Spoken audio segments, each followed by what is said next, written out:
So today I thought I would do the part 2 of my books that I've read in 2024. Part 1 I did earlier in the year, in July, I think, end of July, so I'll link that below, and you can see what I read January to July. So I'm going to go from August now to December. So let's kick off with the first one, The Supper Club, written by Lara Williams. Now this book, I read this on holiday in Scotland and I really enjoyed it. She talks about lots of different things which could relate to. So it's about a woman who's wanting to be herself, wanting to show that she's not this, just show the type of person that she is and to not conform. And so she sets up this club called the Supper Club, which is about women coming together and just expressing and being themselves, being free. And the first one is phenomenal, and the next few, and it gradually escalates and gets a bit out of hand, but is definitely worth reading. It's a good book. I really enjoyed this book. I'm going to read the first couple of lines to you. The chapter is called The Fearful Are Caught. Liinea was the first. We met her in a cafe with cloudy grey furnishings and a needless accumulation of potted plants. The tables were covered with magazines that had titles like Wheat Sheaf and Gardenia. Their covers featured tanned girls with ribbony limbs, all pigtails and peasant dresses. One by one, Stevie turned them upside down. Liinea messaged us from the outside, and we watched her do it, crinkling her nose at the beginnings of rain. I love the start of books. There's such a sense of anticipation, and I feel like it's very important to start your book well, and I feel like that's a good start. So that's the first one. Next one is one that I actually don't have. I read The White Queen by Phillipa Gregory. So I started reading this. I really enjoyed it. And I was getting into it. I love historic fiction, so it's a book about the wife of King... No, I've forgotten. She becomes the wife of King Henry VII, I want to say. Or is it King Edward? It's King Edward. She becomes the wife of King Edward. I read it a while ago, but I feel like I should remember that. I'll write it below. So she becomes his wife anyway, and there is lots of women that this king could marry. He's like the new upstart. He's won lots of battles, and he's really promiscuous, and she is like, no, I really like, in her head, I really like you, but I'm going to be better than this. I'm going to do that. And she doesn't. And consequently, as with all love stories, he then falls for her. But she's a Lancastrian, he's a York. And back then that was a huge deal. And, but the tides were turning away from Lancastrians to York, the House of York, rather than the House of Lancaster. So her family then supported her essentially with joining with the House of York. In fact, as with all the kings and queens of those days, things don't necessarily turn out well, but they turn out. Anyway, so I started reading it, and I was like, a few chapters in, and I was like, I recognise this. I'm sure have I read this before? No, it turns out I haven't read this before, but actually it was an adaptation that they put on the TV. So if you don't want to read the book, then you can watch the series. I think it was like early 2000s maybe, and it was really good series, and the book was equally good. So I want to read more Phillipa Gregory next year, because I think she was a very good writer, very easy historical fiction to read, and I think she's done a lot. So one that I would recommend. Next one is a book that I've just finished. I read it within 3 days. It's Bob Mortimer, The Satsuma Complex. And this book is, well, if you've heard of Bob Mortimer, he is a comedian in the UK and has been around for 20, 30 years. I like his comedy makes me laugh all the time, but he was also very intelligent. I like his comedy is quite surreal, and his sense of humour is quite surreal, and the book can be surreal in places. So if you like that sort of thing, then you'll like this book, because it's hasn't got a lot. It's not that humorous. It is funny in places, and it definitely is got a humorous side to it. It's got a surreal edge where there's a talking squirrel. But it's more just a fictional. It's a really easy to read fictional story about a man who it's like a coming of age, essentially. It's a little bit like, in terms of Supper Club, a man who's trying to break out and be himself in a world. Well, actually, he's not trying to do that. He's learning that actually he's not doing that, and why he's not doing that, and learns eventually to do that, and how he gets there is an interesting journey. So I'll read the first couple of lines. Chapter 1. My name is Gary. I'm a 30-year-old legal assistant with a firm of solicitors in London. I live by myself in a one-bedroom flat on a sprawling 1960s local authority housing estate in Peckham. My flat is just 5 minutes' walk from work, a state of affairs that pleases me on those occasions that I wish it to. I'm on the short side of average height, and I come equipped with a large nose that borders on the comical if I wear sunglasses. Now, in terms of a opening, it's not necessarily one that's grabbing you, but it does set the tone of Gary. It does set the tone of the main character, how he starts his journey, which is good. So yeah, another one I'd recommend, just a nice, quick, easy read to, like, if you're going away for the weekend or whatever, you want a nice, easy, relaxing, good read. I'd recommend that one. Okay, next one is a non-fiction book by Lucy Foulkes. What mental health really is and what it isn't. Now, this book is written so well. Lucy Foulkes, I don't know if she is a professor.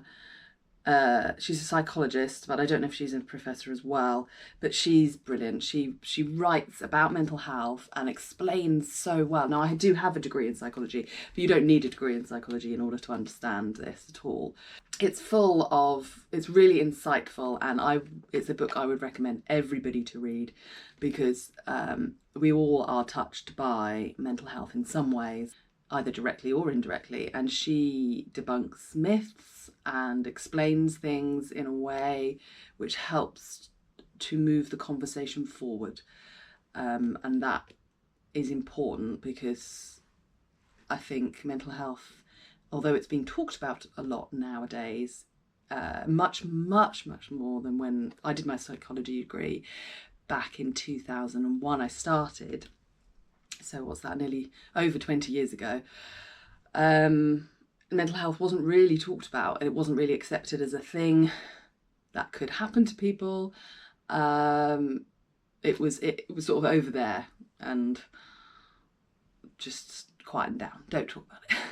But now it's talked about a lot more, and actually she talks about the fact that maybe it's talked about too much in a colloquial way, and it needs to be more seriously talked about. More distinction needs to be made between when you're sad, which is a natural, normal, usual human state, human emotion. That's a very different to the mental health illness of depression, which can be treated in a different way, or maybe a similar way, but they're not the same thing. People say, oh gosh, I'm so depressed, when they actually mean that they're really sad.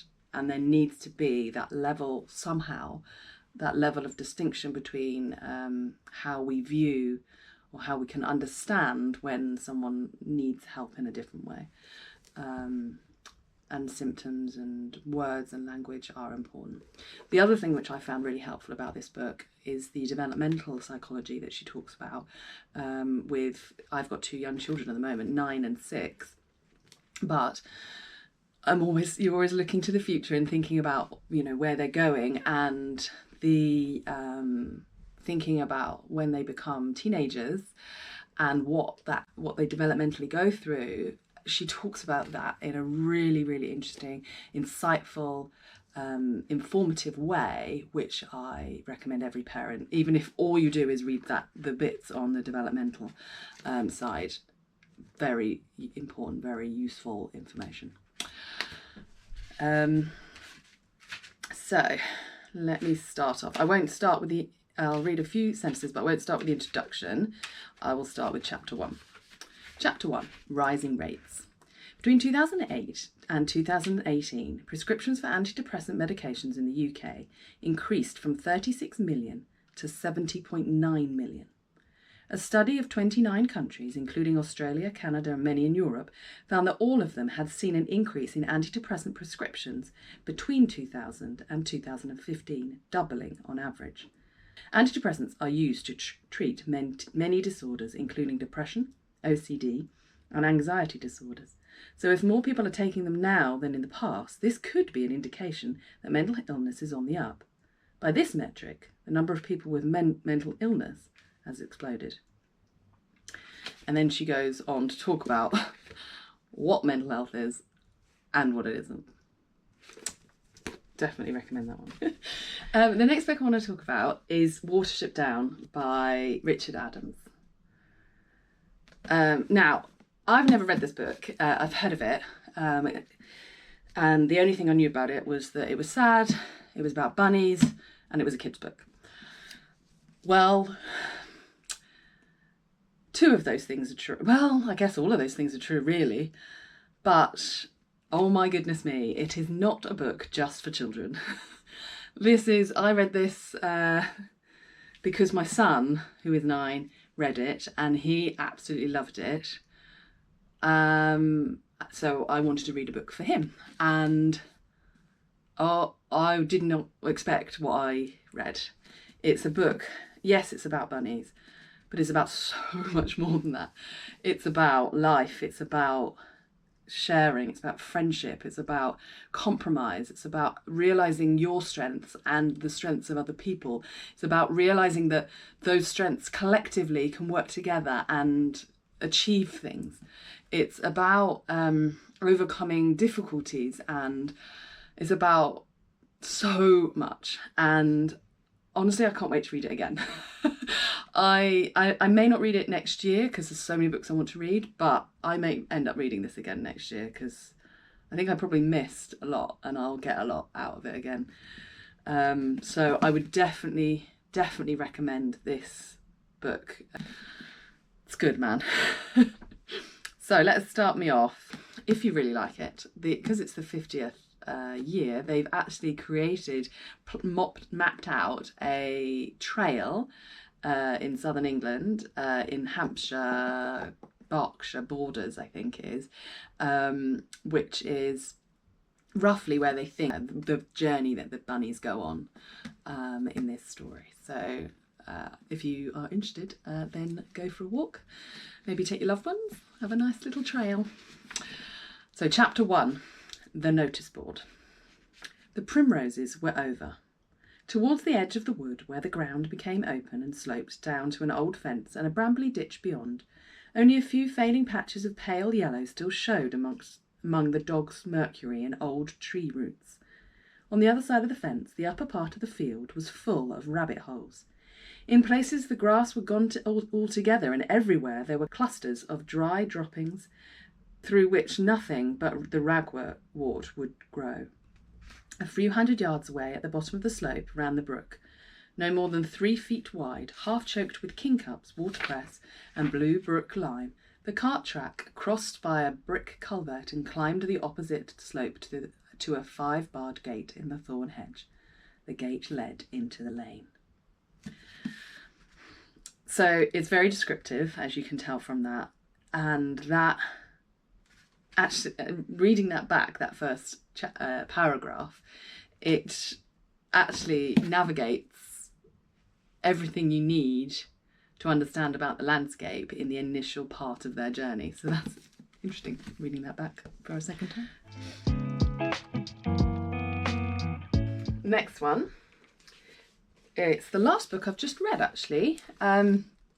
right up to the wire, so I actually raced through it. So it's Lagom, The Swedish Art of Balanced Living by Liinea Dunn. And I think this book actually would have benefited from reading it slower. I think this book is a dip in, dip out book. It's one of those books that has loads of information about Swedish living. It's a coffee table book, but I don't mean it derogatory, because it's full of wonderful ways of living your life. You can take what you want from it, to be honest, and the things that I take from it are that to be eco-friendly, learning to accept that your way of living is the right way for you, collectively working together to find where everybody wants to go. So everybody is valuable, everybody is important, no one is more valuable than the other person. Getting out in nature is really important. So learning about Swedish culture I didn't really know a lot about it. So I would recommend this book, but not to read it in the way that I read it. Don't read it quickly, because you're trying to get another book in before the end of December. Read it slowly, dip in and out, a bit like the way that I'm reading on Amori. On Moyari. So I'm dipping in and out of this one. So I read Japanisme by Erin Nimi Longhurst at the beginning half of this year, dipped in and out of it as well, and I'm still dipping in and out of this one, so that I'll include in next year's. And I should have done that with this as well, but this is a library book, so I need to take it back. So I would recommend this one, but just as a dipping in and out one. So my penultimate one is another one I don't have, which is called Bookshops and Bonedust. I actually can't remember who it's by, so I'll put that down below. In fact, I'll put all of them down below. So Bookshops and Bonedust was just one that I liked the front cover. I needed a quick book. I didn't have much time to look, and I just grabbed it off the shelf. It is about a strong young fighter named Viv, orc, who is eager to prove herself in battle, but she gets injured. So she has to convalesce in a really tiny, quiet town, which is a complete antithesis of everything that she wants. But she learns who she is. And she learns a lot about herself, learns to accept parts of herself which is less palatable to many people. But she befriends a bookshop owner, and they have an unlikely friendship which then lasts for years, and she then learns who she is. And it was a really good book, and really better than I was expecting. It was just written in a younger way, but the story was really good.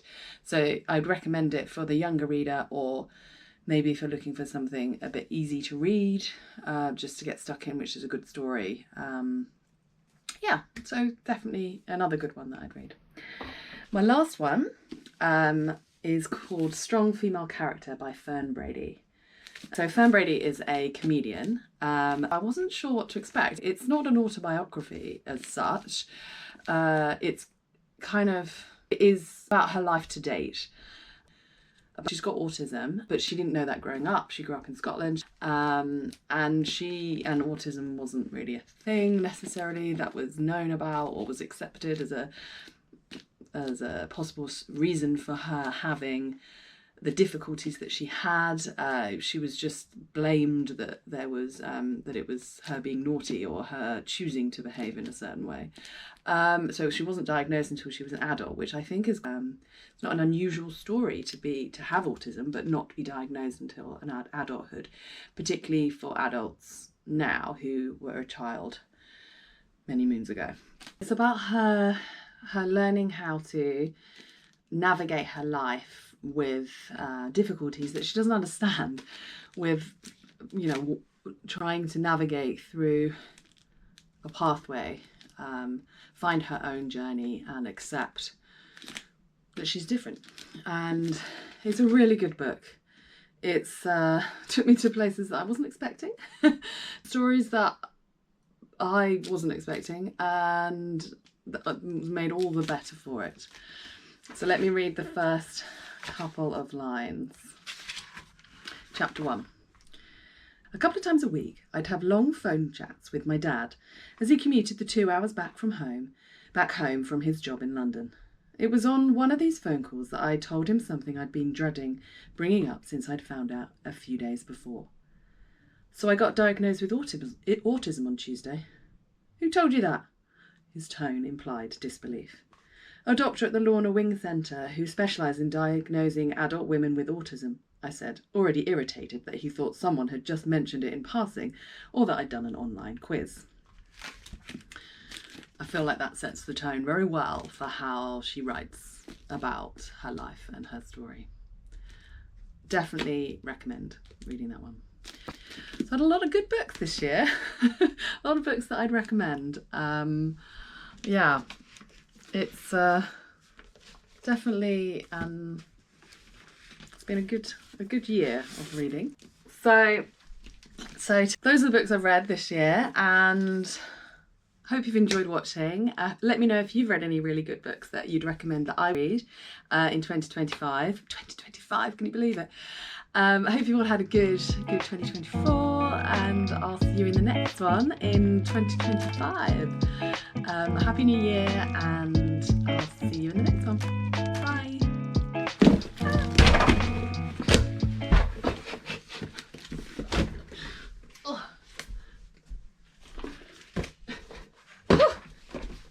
Here we go again.